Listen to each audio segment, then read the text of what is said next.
boy, is it bright out right now. Wow. These TV people, they want to beam all this light onto you just to make you look good, but it's basically going to give you skin cancer someday. All these lights. Guys, turn the lights down. Actually, it's not the light. It's just the sun. It's the biggest light of all. So what better than really good bright lighting to show you the virtues of Brahia armata right here. Look at this thing. Boom.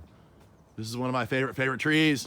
It's from Mexico. It's actually very close to California, just south of the border in San Diego County, inland in the mountains of northern Baja. This thing grows. And you can see the feature of it is obviously this intense blue coloration. And it is so pretty. It's especially pretty when you put it out in front of darker green material. And you can see, I'll back up a little bit. You can see I have it like in here with all of these darker green manzanitas, and I have a madrone back there, bay trees, oaks. It also looks really good with a plant that's probably grows right near its habitat. I know it must. I haven't been down there, but this is, we'll talk about this another day, but this is Our Lord's Candle. You can see the same coloration. These are from the same part of the world. This is actually native all the way up into Monterey County in the mountains behind Monterey. And it also grows up south of Yosemite in the Sierra Nevada, lower elevations. Like in Kings Canyon, you'll see that plant. That's a whole nother story. Anyway, back on point, Brahia armata. It's the Mexican blue palm.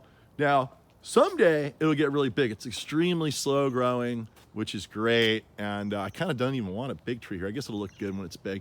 It's been here for like 15 years from a 15-gallon container. It's probably about 8 feet tall now. Now, I'll show you what they look like when they get real big. We're gonna be down in the shade now, so it's not gonna be as flattering because we don't have the lights. The lights, it's all about the lighting. The sexiness comes from the lighting. Here's a big boy that I salvaged from someone's place, and I really need to trim it. And it's actually very beautiful, but the lighting is terrible right now. But you can see what it does. It makes these huge, long flowers that are extremely beautiful. And they drape way down, way down, way down, way down. And here are the seeds. So you can see the seeds all the way up into this tree. And it's not holding that much foliage right now. And I think it's because I let it make all these seeds. All these seeds take energy from the plant. And I really need to cut them off because I don't need all those seeds. And I've just been lazy. I've been working on your gardens and not mine. You know, my kids are the last kids to have their shoes repaired. That's the way it is. Right, Hugo?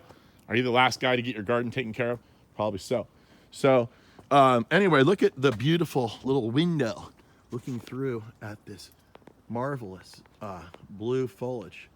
And so one of the things that's great about this plant is, and all silver plants for that matter, is they're highly reflective. So if you want to do some incredible night lighting and you cast a little bit of light onto plants like this, they just come out like apparitional ghosts. And they're extremely beautiful at night. Even if you drive down your driveway and your headlamps just hit this thing, it just lights up like no tomorrow. It's extremely drought tolerant once it gets established. It would rather have water. It's like a camel. It can store a whole bunch of water and go a long way without water, but it would rather drink a ton. And when water's available, it does drink a ton. But you'll get a lot more growth out of these things if you give it lots of water. And but then it becomes extremely drought tolerant. Now, if the plant starts getting big like this one, that's exactly how I want that plant. I wish it could stay like that forever because it looks so great at that size. What you could do to keep it more or less that size or slow it down extremely is to just withhold the water once it gets as big as you want. And that's true for all palms. And you can see why they call it Brahia armata. Does anybody know why they call it Brahia armata? It's because it's armed with these thorns. They're not that bad. You just gotta be careful when you're trimming it. And but other than that, it's a super beautiful plant. Highly recommended. We always have this plant in stock, and I love it to death. And there it is.